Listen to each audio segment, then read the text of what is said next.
Mr. President. Mr. President, Katie? is it true that the reports that you rebuked the Israeli Prime Minister, Please.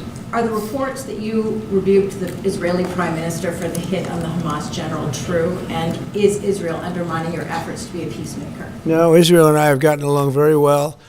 My relationship with Bibi Netanyahu has been obviously a very good one. Look, we took out Iran. We wiped out, with that plane right there, we wiped out the B-2 bomber. We wiped out the Iran nuclear threat. And because of that, we were able to make peace in the Middle East. No, we've had a very good relationship with Israel. We actually have a very good relationship with just about everybody in the Middle East. But was that a violation of the ceasefire, the strike on the Hamas general? We're going to have to see. We're looking into that.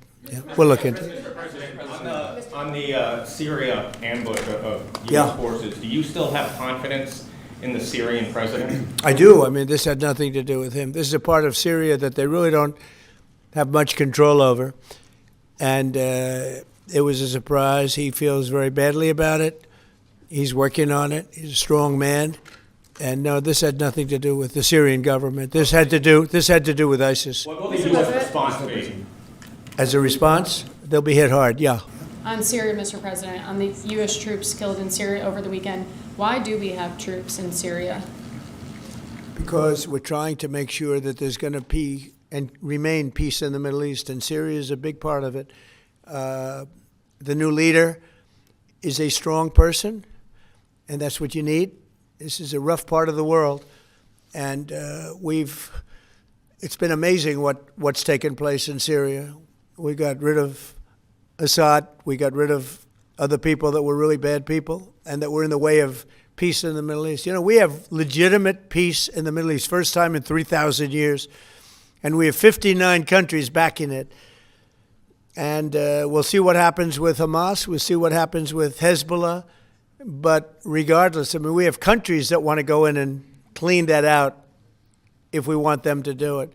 But they said, in the case of Hamas, they said that they're going to disarm, and we're going to find out whether or not that's true.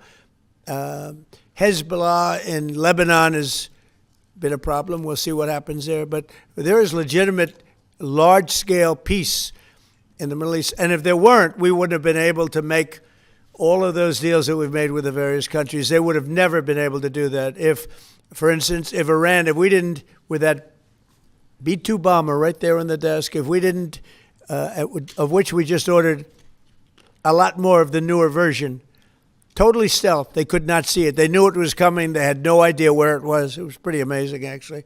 Every bomb hit its mark perfectly, despite CNN trying to say differently. They didn't know. They just, hoped. They hoped that we didn't, but it turned out that they did. Atomic Energy Commission confirmed it. So did Iran confirm it. They got knocked to hell.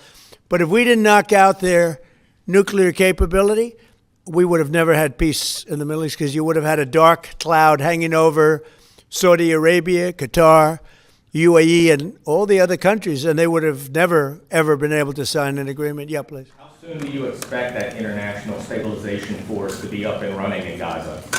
I think that it's, in a form, it's already running. In a very strong form, it's already running. But it'll get stronger and stronger, and more countries are coming into it. They're already in. But they'll send any number of troops that I ask them to send.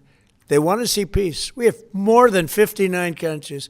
We have many countries that aren't even in the Middle East, but they're fairly close to the Middle East. They want to be involved. So it's been pretty amazing.